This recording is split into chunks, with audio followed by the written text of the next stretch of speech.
Hi, this is Outlaw Bookseller, and I thought today we'd try something different. I'm going to take you on an autumn walk to St Catherine, which is a few miles outside Bath, near where I live. And there is a connection to Reading List Rock here, because one of the buildings at St Catherine used to be used a lot as a mobile recording studio back in the 80s, and I'll talk to you about that when we get there. It's quite a steep hill, as you can see. Should be easy for me because I grew up on a mountain in Wales, and there were no buses, no trains, so you had to walk about a mile to the nearest bus stop down a mountain, and when you got off the bus and you came home, you had to walk up the mountain. However, I was considerably younger and fitter and less overweight then. But I thought I needed to get out of the house and do some outdoor filming, and maybe you'd like to sort of join me and see the area around where I live. So this is Holly's Lane. I'll just stop and give you a view across the valley. We're heading north out of Bath now. In this part of northeast Somerset, we're within a mile or so of South Gloucestershire and a mile or so of Wiltshire, so we're right on the border.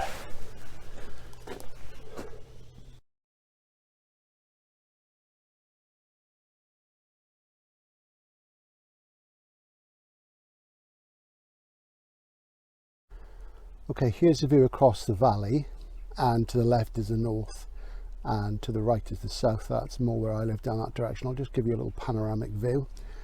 I've just come halfway up Holly's Lane. I didn't film the second part because it's so steep, but everywhere you look around here there are little public footpaths.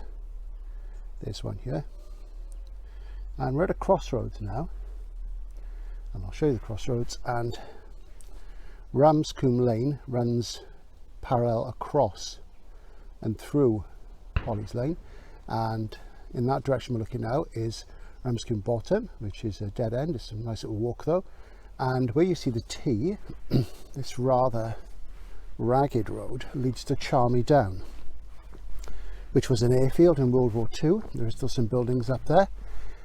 It's very, very steep indeed. It's a great walk. I'll show you it another day.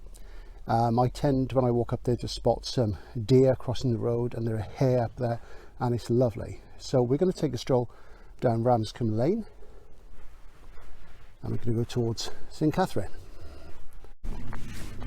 And as I say, I grew up in the country in South Wales, and a walk to me by definition always involves a hill, and that's why the video widow is not with me, because she likes a walk.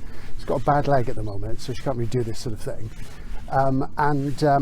You know, but I do struggle to get her to sort of come for a hill walk with me. There's another little view across the valley.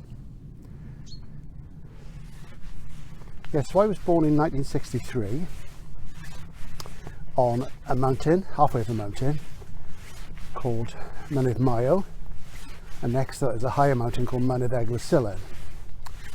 And basically those mountains divide Pontypridd and Caerphilly, two of the famous market towns of South Wales.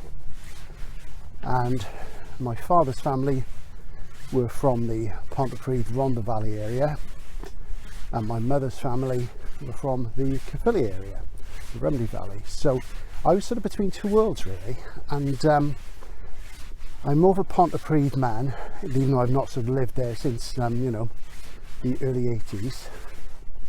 But I do have my fondness for Caerphilly, and possibly next year, once Christmas is out of the way, I'll take some videos, take some trips over there and show you some of the sort of countryside around where I come from. So I was born in '63, and I was born at home, not in a hospital, in a 200-year-old cottage halfway up the mountain, and we had no mains water. We didn't have any water plumbed into the house until I was about 3 or 4 years old. My dad plumbed that in from a local well, which is the only local source. And there was no mains water in our house until after I left home. In fact, I think it was several years after I left home. I think it was about 87.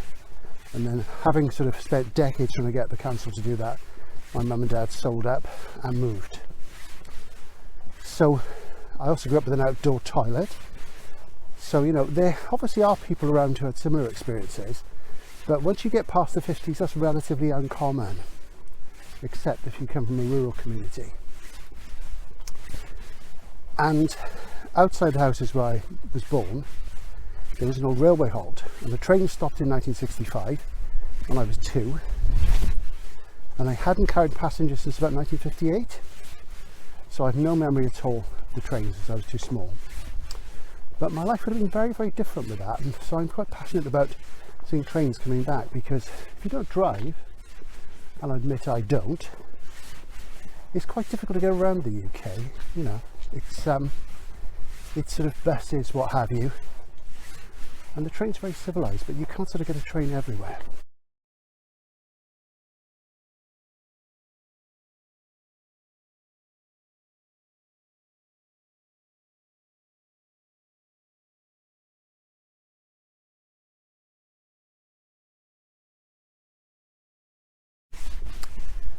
So as I say, we're headed to St Catherine today, and there's a big house at St Catherine, and it's had various owners over the years. Back in the 80s and 90s, it was owned by Jane Seymour, the actress, who used to be in things like Live and Let Die. She played, is it Solitaire, Domino? I can't remember the two she played. It's one of those names. Years since I've read the book, and the film is pretty dreadful.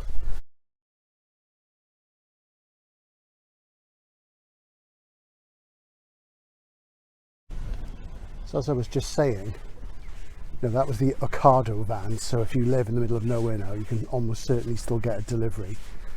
You're not actually very far to Bath here, it's just scant minutes from the main road, so it's a bit of mythology there. But it just goes to show, it's very different to when I lived in the country as a child. But we did have, you know, the odd van would come up. There was the Corona pot man would come up once a week, and there was a bread van that would pop up now and again. And when I was in my teens, there was like sort of a mobile corner shop type thing once a week, and I think it was either Saturdays or Sunday mornings. A farming couple who ran a farm up the road from us, they had a sideline, and they would sell newspapers, magazines, sweets, crisps, chocolate out of the back of an old saloon car. And that was always a highlight, because I had little sort of standing orders for a couple of magazines, World of Wildlife and All About Science. I still got the World of Wildlife, it's got me in binders and everything. And I probably would have been, you know, 6, 7, 8, 9, about that. It took many years to build up the whole collection. And I used to get Marvel comics as well. Of course, they were the reprints, the first UK reprints, things like the Mighty World of Marvel.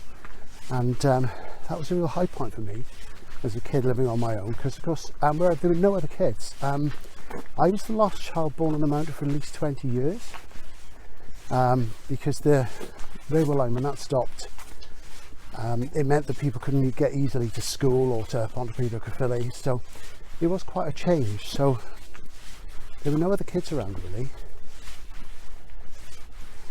There was one lad a few years older than me, lived high up the mountain, and there were a couple of girls who older than me, moved in by the time I was about 12. But I had no real peers, so it was quite a lonely sort of period of adolescence. You know, it's probably why I'm just sort of bookworm and rock and roll fan, you know, so it was very, very good at sort of making my own entertainment. Obviously in the summer it's more glorious. There's a little dog, he's always very friendly, this dog. A spaniel, not need too much attention because he won't leave you alone, so there we go.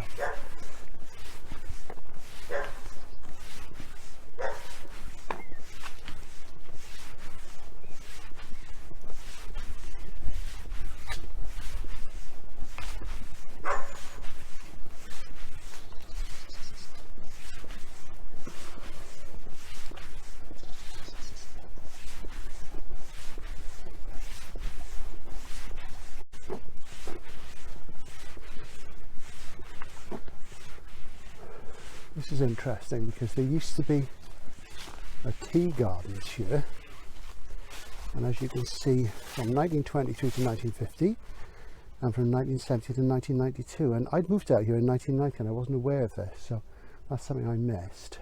Nothing out here now but a house. It's very, very nice. It's really great to have some real quiet. Can't even get any traffic here, which is fantastic.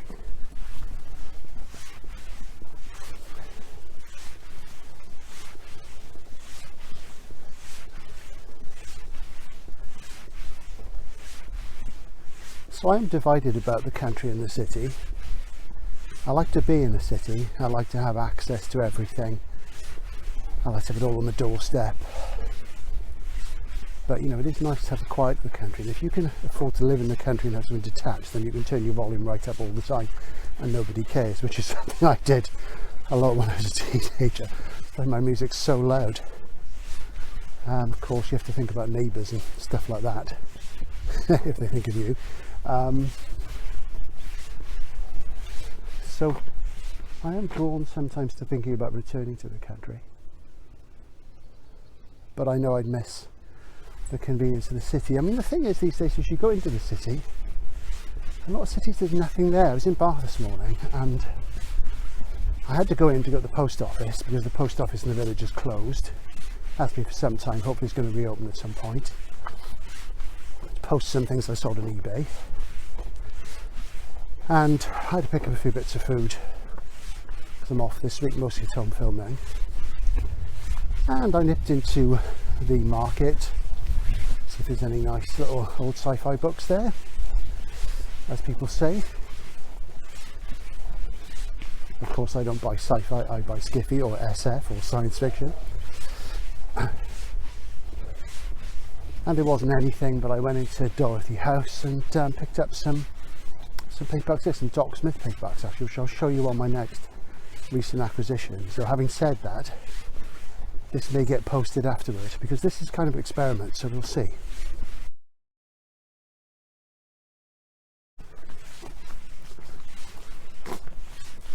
Occasionally it's so wet underfoot here that you get really, really muddy, but today's not so bad.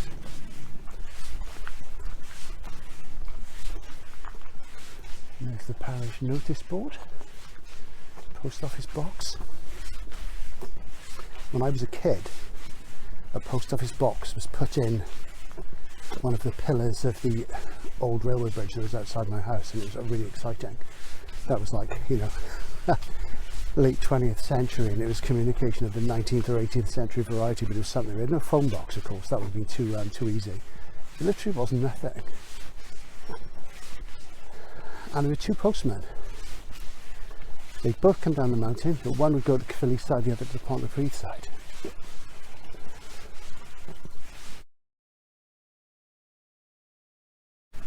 Almost the final stretch now, and we see the valley opening out.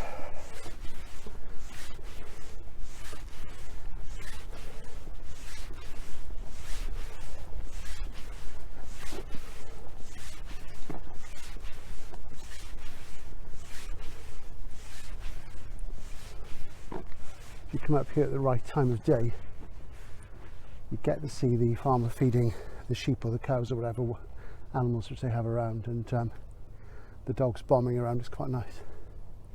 It is noisy though. You're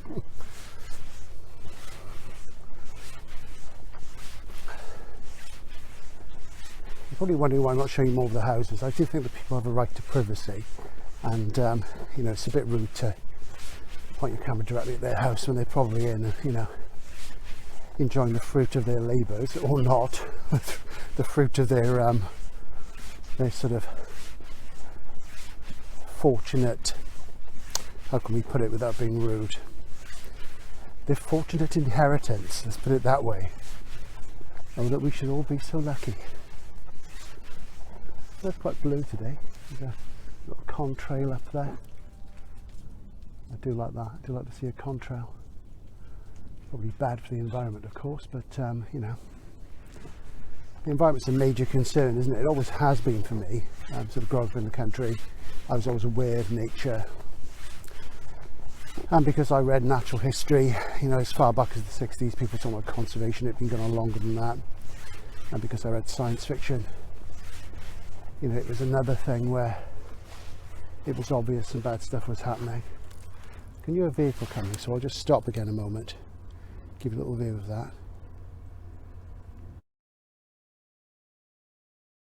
Okay, we really are on the last approach now, but typically I can hear somebody mowing or chipping wood or something. You know, in the country, it's never as quiet as it should be when you get to where you want to be. It's one of those things.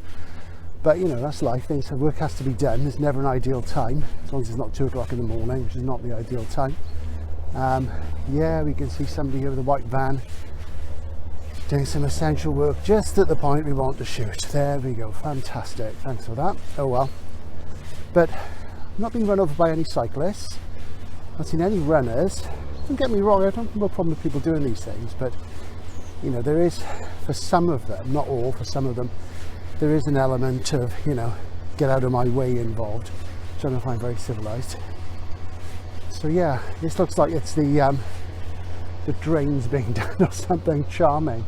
Give you another view over the valley for some context. Yeah, and there's some workmen at it. You can see St. Catherine House and St. Catherine Church there. Probably they finished now. They're probably draining the cesspit or something. That was something that we used to have done at our house in South Wales, because there was no sewers either. Yeah, it was a primitive life, you know, it really was. But it's character building.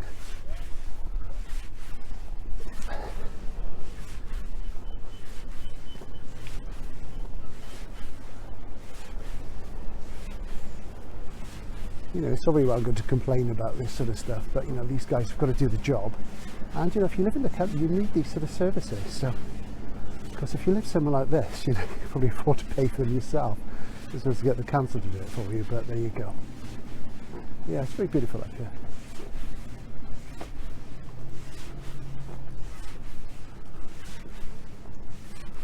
I may put some titles in about the history of the house, and I may not. We'll see. This is more to kill two birds with one stone, really, so to get me out of the house, simply walking, so I put on tons of weight, and you know, to try something different for the channel. You know, there's a great view of a hedge there. You love that. And as you see, we have another hedge there, possibly bigger than the Great Hedge of India, and more vans. You get the wasp stripes there. Reminds me of Chris Foss, the science fiction artist. He's very big on wasp stripes. And on and off, I'm actually working on a science fiction story called Wasp Stripes. So don't nick it, because it won't be as good as mine anyway, even if you do. So there you go. That's the valley. The leaves falling. Nice sturdy railing, sure. I do like a sturdy railing. Highway maintenance. There we are. And as you see, this is quite a well-maintained highway. You notice in the UK that wherever the people with more money live, that the roads are always better. I live in the sort of cheap part of the village, and the roads, you know, it took me years to sort of do them. If you live in the posh bit, and they're done all the time. Friends on the council, mayhap. High places. Not there's anything like corruption in the UK, of course, that would never happen. So, do you like these railings? So here we go. Here's the house itself. Very handsome it is too. Skewered behind huge trees and plants, so it gives you an idea of its splendour. And there's the church. It's a great thing about Britain, we've got, you know, amazing continuity of history. Lots of written records. Because there's why so many people come over to Britain. Personally, I'd rather go to Italy, but there you go. There's even more history there. But yeah. So this is St. Catherine. Really nice, as you can see. We've got a nice breeze picking up now. That's cooling me down a bit. But, and it's a relatively cool. I've got quite warm walking up here, talking at the same time. This is pretty much where the walk will end, because the next bit isn't so interesting. So as you see, I'll just show you here, St Catherine's Court, private house, not open to the public, and the church, which of course is. So there we are. I've never actually been into the church, so I might have a look at that now. If not, I'll do it on another day. So here we go. Just a few miles outside Bath. Despite the highway making it nice and quiet. Lovely.